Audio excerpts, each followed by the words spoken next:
Il y a des gens, vous savez, pour grandir, il faut vous séparer. Amen. Il y a des deuils, bien-aimés dans le Seigneur, qui durent dans ta vie. Parce que tu n'as pas compris la raison pour laquelle ce deuil est entré. Amen. Si Abraham n'avait pas compris pourquoi il y avait la querelle entre Lot et lui, la bénédiction qui est venue dans sa vie ne serait pas venue là. Genèse chapitre 13, à partir du verset 7, la Bible dit, il y eut une querelle entre les bergers des troupeaux d'Abraham et les bergers des troupeaux de Lot. Je suis en train de te dire qu'il y a des querelles qui sont nécessaires dans ta vie.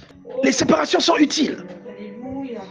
Il y a des gens, pour que tu rentres dans la dimension de ton destin, il faut une séparation. Alléluia. Amen.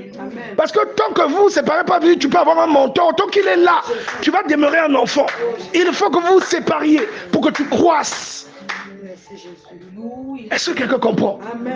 Regardez la phrase de Jean-Baptiste. Il faut que je diminue et que lui croisse.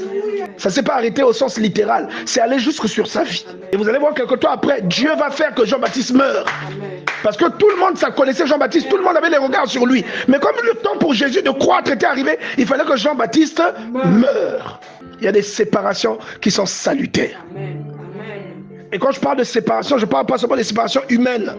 Je parle parfois des séparations de certaines conditions. Même de quelqu'un qui perd son travail. Amen.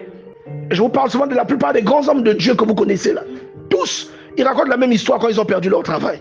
Et regardez, Dieu ne prend pas par hasard l'exemple de la séparation. L'Éternel dit à Abraham, après que l'autre se fut séparé de lui, il ne mentionne pas ça par hasard. Il mentionne ça à dessein pour que nous remarquions qu'il lui a adressé la parole là après qu'il se fut séparé de l'autre. Il le fait exprès. Lève les yeux du lieu où tu es, regarde vers le nord, vers le midi, vers l'orient, vers l'occident, car tout le pays que tu vois, je le donnerai à toi et à ta postérité pour toujours.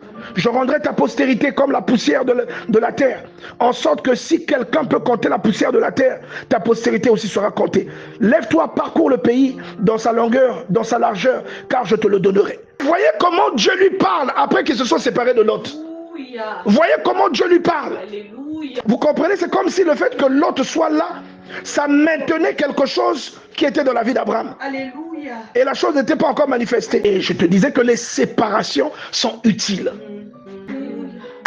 Parce que vous voyez comment Dieu lui parle après qu'ils se sont séparés de l'autre.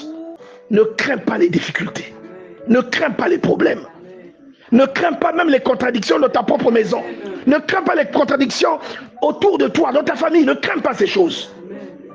Ce sont des précurseurs de la bénédiction, des précurseurs de la grâce de Dieu. Il y a des contradictions que tu hérites parce que tu es un fils de Dieu. Amen. Jésus t'a dit que tu allais hériter la haine que le monde avait pour lui. Donc il y a des endroits où on te hait, c'est parce que tu as hérité ça de Christ. Regardez au verset 14 ce que la Bible dit. Abraham dit à Lot qu'il n'y ait point de, je t'en prie, de querelle, de dispute entre toi et moi, entre mes bergers et tes bergers. Tout le pays n'est-il pas devant toi? Sépare-toi donc de moi. Donc le problème que tu as aujourd'hui, ne le crains pas. Ne le vois pas comme une malédiction. Vois-le comme un héritage. Amen. Merci Seigneur. Compris dans le lot de ce que tu hérites de la part de Dieu. Regardez, ce n'est pas un hasard que la Bible précise ça.